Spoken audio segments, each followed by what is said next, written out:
Around the Ozarks is now on your FM radio. Listen to Around the Ozarks mornings with Grace Gooley as I spotlight local people, stories, and podcasts, all while playing the country legends of the 90s and the hit makers of the 2000s. It's on the Ozarks Best Country, 105.1 The Bull.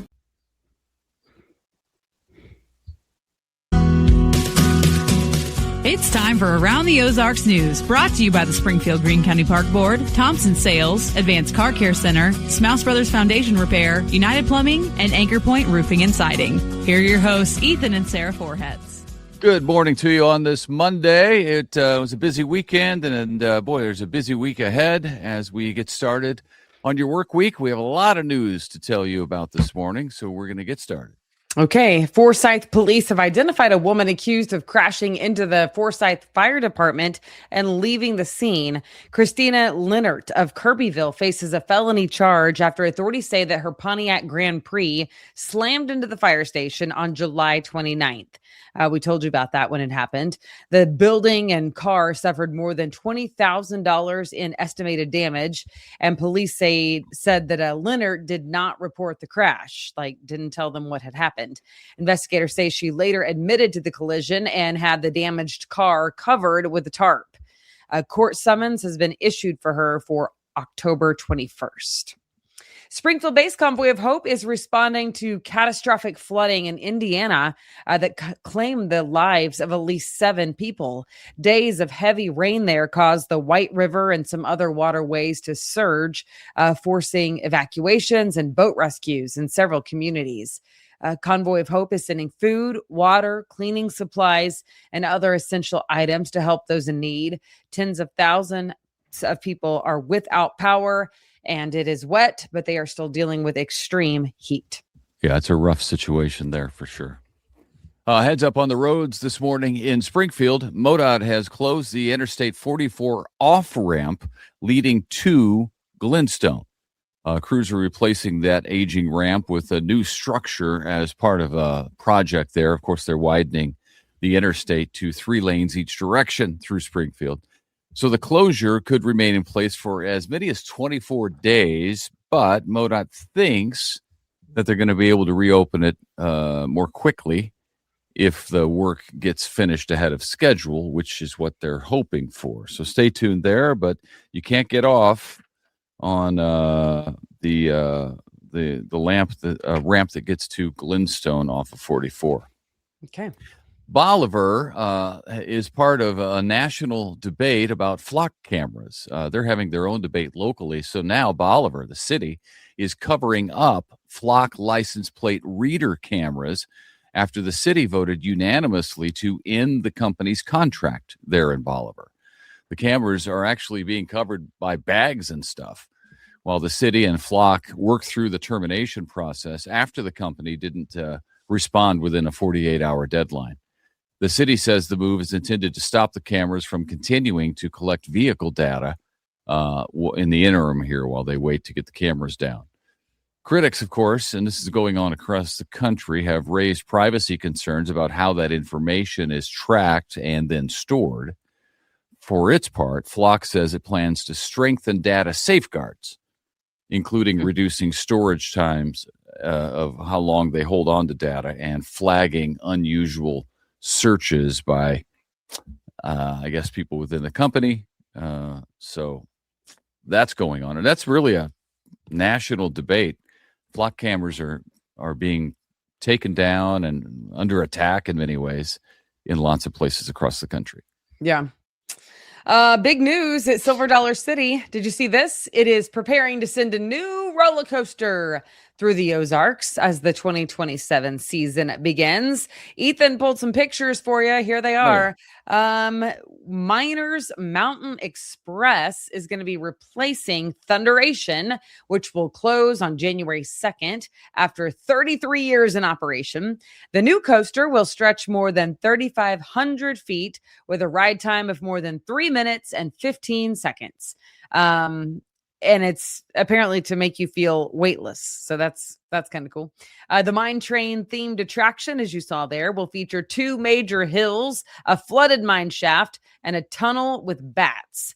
That ride is part of a $150 million investment at Silver Dollar City for 2027, with about $500 million in total improvements planned. I feel like once they open the resort, the Silver Dollar City Resort, have you seen it? You've seen the Yes. billboards for it. Sure. I think Silver Dollar City is going to be even, more popular than it already is, which is crazy. Because I think Branson's starting up a new heyday where it's not the shows are still there doing their thing, but it's not just the shows that are drawing people in. It's the great places to stay and golf and other things to do at the lake and such. So I think you're right. Very nice. Well, today is the day a massive unfinished Table Rock Lake estate, speaking of Branson, it's in Branson West. It will go upon the auction block. It's the property that once was owned by former Major League Baseball pitcher Cole Hamels. The 104-acre property includes more than 1,700 feet of lakefront and a roughly 33,000 square foot home that is unfinished. Nice, but unfinished. The property was previously donated to Camp Barnabas and then later sold. It has since been foreclosed on and is being sold now for a bank. Online bidding today and is scheduled to close on September 24th. All right. That'll be interesting to see who purchases that and what they do with it. We're coming over for a party, it's really cool. Yeah. Springfield Public Schools broke ground on a new $27 million Bingham Elementary School over the last couple of days. That project marks the final groundbreaking connected to the $220 million bond issue that voters approved in Springfield back in 23. The new two-story, 65,000 square foot school will be built on the current East Cherry Street campus after the old building was demolished weeks ago.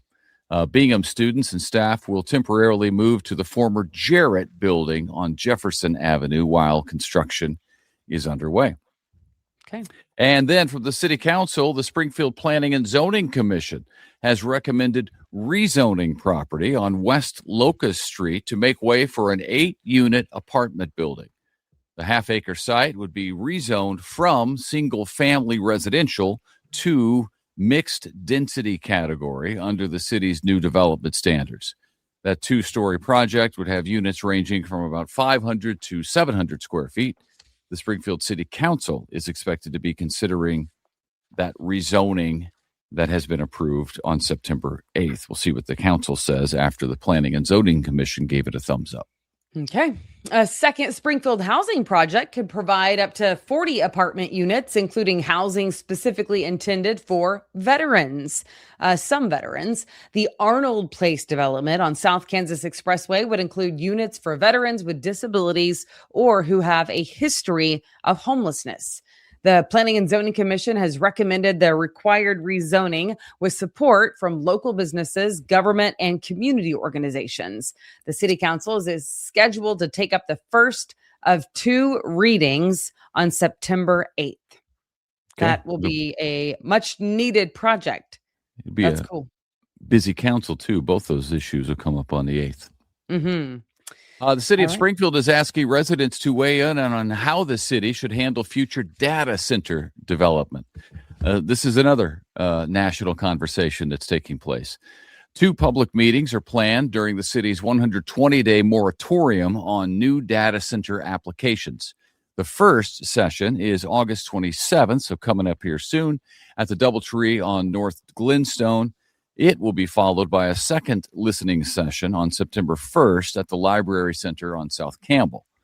Residents can learn all about possible rules involving electricity, water, noise, air quality, public safety, land use, and community benefits when it comes to data centers that may or may not be built in our area.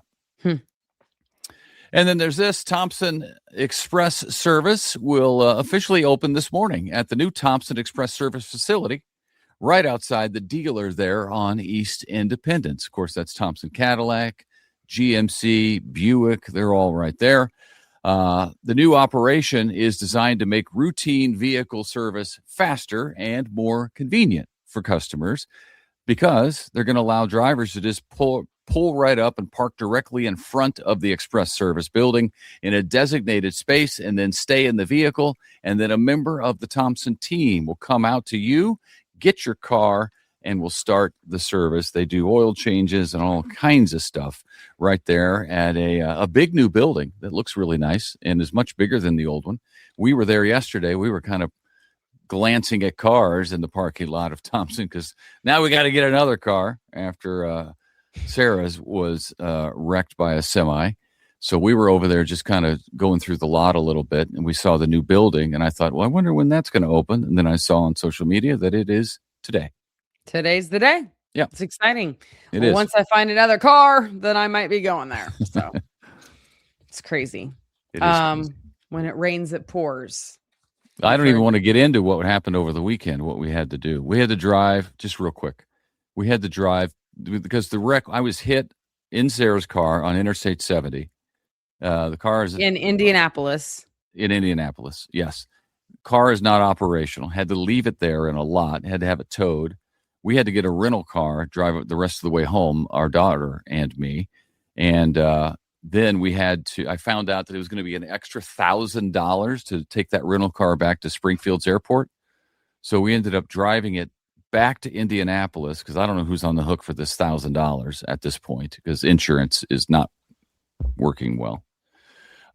So while even we were though there, it was no fault of ours, you would think that would be a benefit for you. I can't assume that. Fault. It's insane. So while we were there, we're going to get Sarah's Kuat, another local company, going to get the bike rack off the back of the vehicle. Well, we got to the salvage yard, and everything on the inside of Sarah's vehicle was gone. It had been stolen by somebody. So everything in her glove compartment, everything in her middle console was gone, including the very important keys that Kuat gave us to get the bike rack off the back of the car. So it was like disaster for us for about 2 hours there. Eventually, I am not a crier. I'm not a crier. Yeah. And I stood in the parking lot and was like, It was making grown men uncomfortable, which was not my goal. It was not my goal, but I didn't know what to do. I was like, we drove 7 hours in one direction. So 14 hours round trip to get this bike rack off the back of my car. And we opened my car that's been sitting on the tow lot in a fenced in area, but yet it is ransacked. There's literally nothing left on the inside of it. It was sickening. I'm like, steal my gift cards. Yeah, there are a bunch of gift cards. Please don't steal the key to the bike rack because you didn't take the bike rack. You just took the key to the bike rack. And then everybody's like, well, you can get a key remade. I know you can get a key remade, but we drove 7 hours to get here. So then I can, drive all the way back to Springfield, wait for them to mail me the new key, then drive all the way back 14 hours round trip to get because I was like texting my friends Mayday. It was more to pray. And they did pray. And God moved in response to the prayer. But they were like, well, just wait. Like, they'll send you a key. I'm like, are you going to make the trip again? Well, you can fly. You can't fly a 200-pound bike rack back home. Well, the car's in the salvage yard, too. So who knows what's going to happen to that in the next few days. It's not guaranteed that it's going to be there. So anyway, she made one of the men feel uncomfortable enough that he called up his buddy, who was a locksmith. I didn't say anything. I just had tears streaming down my face. Anyway, his buddy is a locksmith. His buddy is a locksmith. So the locksmith came over and figured out a way to get through 2 locks on that bike rack. And we were able to get it off. It's damaged now, not because of the guy, but because of the tow truck stuff. So it's a damaged bike rack, but it's better than nothing. And, it's just unbelievable what we have gone through for having done nothing but get hit by a semi while driving on an interstate. We could have been killed, my daughter and I. Fortunately, we weren't, but this headache that has ensued is maddening. It's unbelievable what's happening. I keep telling myself, though, to remember the bigger picture. The bigger picture is that both of you were safe. Of course. That is the bigger picture. But what's weird is like human nature is to go, okay, but now like, can we get it? Like, now that we know that, can we move on? I don't know. I don't want to move on too quickly from that. We are established as being safe and sound. Yes. But now this is making our lives miserable. We still have to get another car to replace hers that we had for less than 4 months. I think we had it for 2 months. Yeah. Legit. Unbelievable. Yeah. Ugh. On the heels, anyway, of course, of the ice storm, the hailstorm. Yeah. Yeah, we had. Anywho, I have totaled through no fault of my own 2 vehicles in the last 3.5 months. Gosh. Oh, okay. Yeah. Well, enough about us. Moving on. This is fun. Springfield's restaurant scene is getting a new addition. Melting Borders Kitchen and Sips is opening. The restaurant is in the former Rarico Brazilian Grill location. It opens tomorrow. The menu has flavors from Korean to Argentine, Mexican to American. I drove by over the weekend and saw the sign is up, a big tall sign outside, and I was wondering when it opens, and tomorrow's the day. Okay. Melting Borders. It's a good name. Like with all the different types of food that they have. Good thinking on the name. Yep. Okay. Boy, did you see this on Saturday? Unbelievable. I showed the whole family the highlights because they weren't watching, but the St. Louis Cardinals made Major League Baseball history on Saturday. At least one of their players did. Rookie Joshua Baez made a remarkable Major League Baseball debut. He hit a home run on the very first pitch he ever saw in the majors. And as if that wasn't enough, and it would be, he hit 2 more home runs in his next 2 consecutive at-bats. So cool. If you're keeping score at home, he hit 3 home runs in his first 3 at-bats in Major League Baseball as a rookie. That, of course, had never been done before in the 123 years of Major League Baseball. Just unbelievable. He's the talk of baseball right now. He had just been promoted the same day from AAA Memphis, where he led all of AAA with 34 home runs on the season. So hitting home runs is not new to him because I think he hit 4 in one game, somebody was saying, or maybe 3 prior to this. But this is Major League Baseball and his debut game. So that was very exciting for the Cardinals and really for all of baseball to see something like that happen. And then also it is football season. That's exciting for folks. The Missouri State Bears held a scrimmage over the weekend.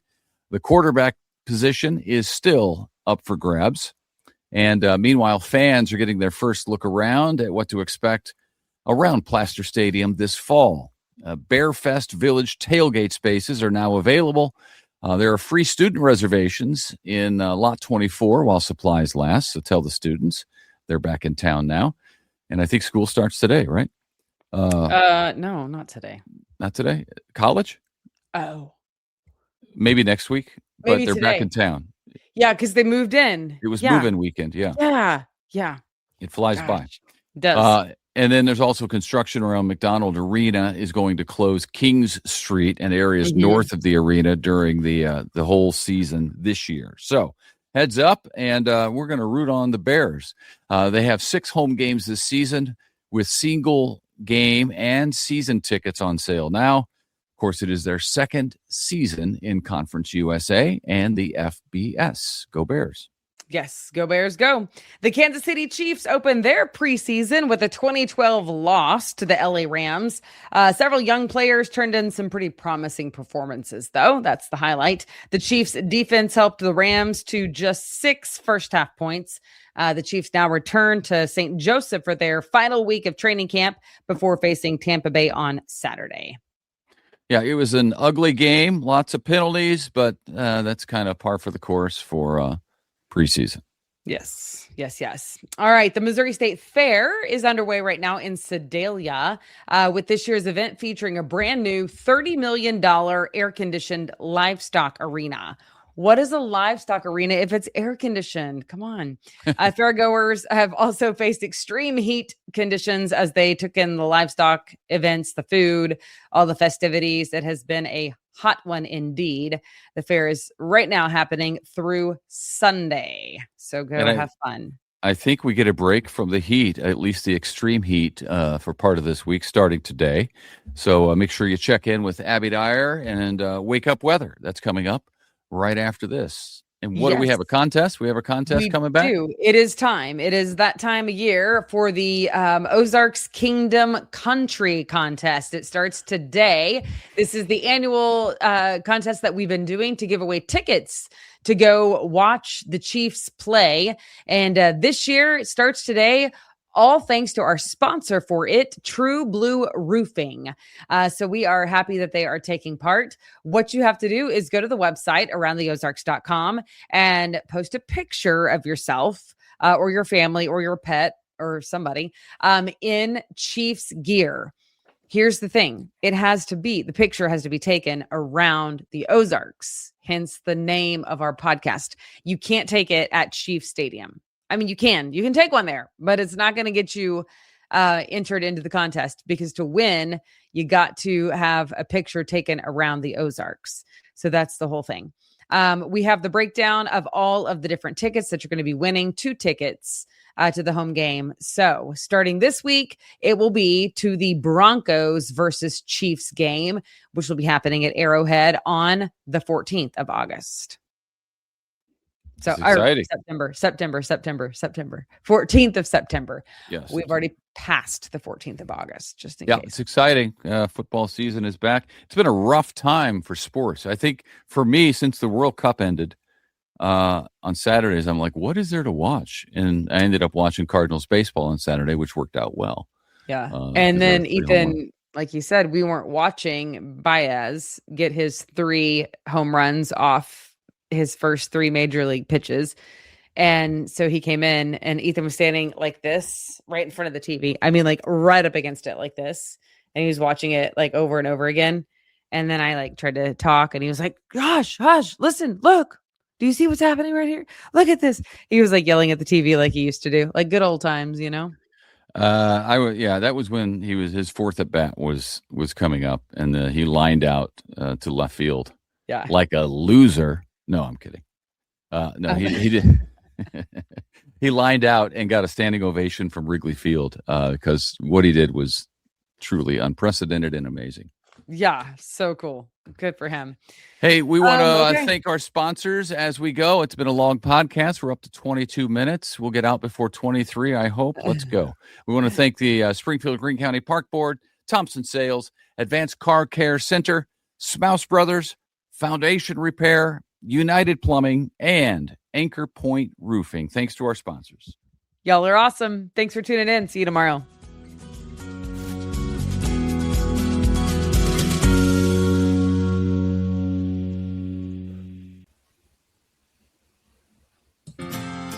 It's time for Around the Ozarks Wake Up Weather, sponsored by Command Family Medicine, Whole Hog Cafe, Taylor Grubat Chevrolet, and Godfather's Pizza. Here's your host, meteorologist Abby Dyer.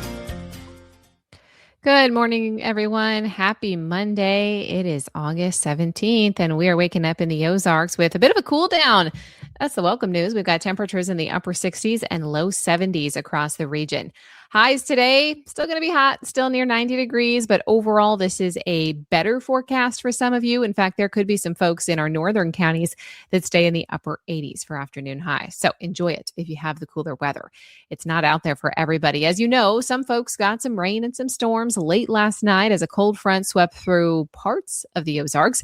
Didn't make it through for everybody. So southwestern counties, you are still going to see some very hot and humid weather as we head into the next couple of days. Heat and humidity is still going to be the main story in most places across the Ozarks. The heat, though, backs off for some. And in Springfield, it will back off about 10 degrees. Yesterday, near the triple digits again. Today, we're looking at a high temperature near 90. Heat index may be up near 95. So still a hot day, still very summer-like. And we are going to see even cooler temperatures up in some of our northern counties. So that will at least feel better for some friends to the north. A cold front has allowed, though, for some strong storms last night. There were just a handful in the Ozarks. Most of this activity stayed up near the St. Louis region, where buckets of rain fell overnight. We continue to see high pressure in the forecast today, and that frontal boundary has made it as far south as Arkansas this morning. I do expect that we have dry conditions for much of the daytime today. Isolated showers and storms, they'll return in the forecast, but not again until tomorrow night into early Wednesday morning. Our northern counties, as I mentioned, will be the cooler spots today. Upper 80s near Lake of the Ozarks, 88 degrees. Full sunshine still, as I said, summer weather, but not quite the blazing heat that we had around the last couple of days. Heat, though, is returning for southwestern portions of the area both tomorrow and Wednesday. So we are not done with these summer heat headlines just yet. In fact, the heat is going to be so intense that it may warrant a couple more headlines from the National Weather Service in the form of a heat advisory as we look at the forecast both Tuesday and Wednesday for parts of the Ozarks. Also, I mentioned the chance for some rain and storms to return tomorrow. I think a few of those could be on the strong side, strong thunderstorms that are capable of producing very heavy rainfall as well as gusty winds will be possible Tuesday night into early Wednesday morning, then perhaps again Wednesday night.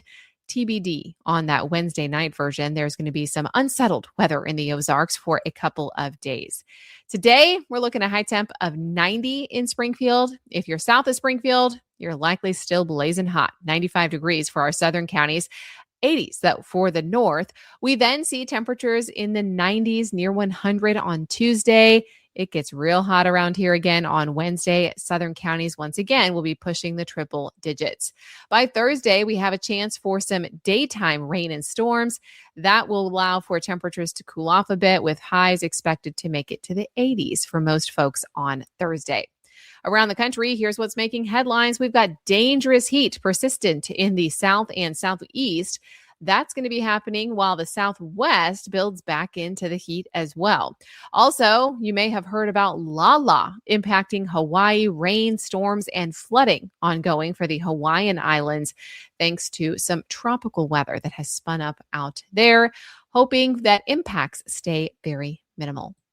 All right, it's time for that Around the Ozarks Wake Up Weather Brain Twister trivia question for the day. And the question that I had for you over the weekend, it was a true or false, but it was kind of a head scratcher. You may not have heard of this type of weather before. The question, true or false, it has rained fish and frogs in several places on Earth. And would you believe that is A, true? If you guessed true, congratulations. There are many well-documented cases of fish, frogs, and even tadpoles falling from the sky during storms. This usually happens when very strong updrafts or water spouts suck small aquatic animals out of the lakes and the ponds or the ocean and carry them up into the clouds. Then they drop them miles away when the winds decide to weaken. Some documented cases of these happened when fish rained in Honduras, and a frog and tadpole rainfall happened in parts of the U.S., the UK, Serbia, and Australia. So yes, it really does rain fish and frogs sometimes. Now you know. Congrats if A, true was your guess. Here's another 50-50 shot for you. True or false, snow has fallen in the Sahara Desert. Do you think that's true or false? Let me know your guess. You can do that at the website. It's aroundtheozarks.com, and you can win $50 to Godfather's Pizza with a correct answer to our Brain Twister trivia question. So head on over to the website. Give it a try. We got nothing to lose. Thanks so much to our sponsors, Command Family Medicine, Whole Hog Cafe, Taylor Grubaugh Chevrolet, and Godfather's Pizza. Have a great one. I'll catch you here again tomorrow morning.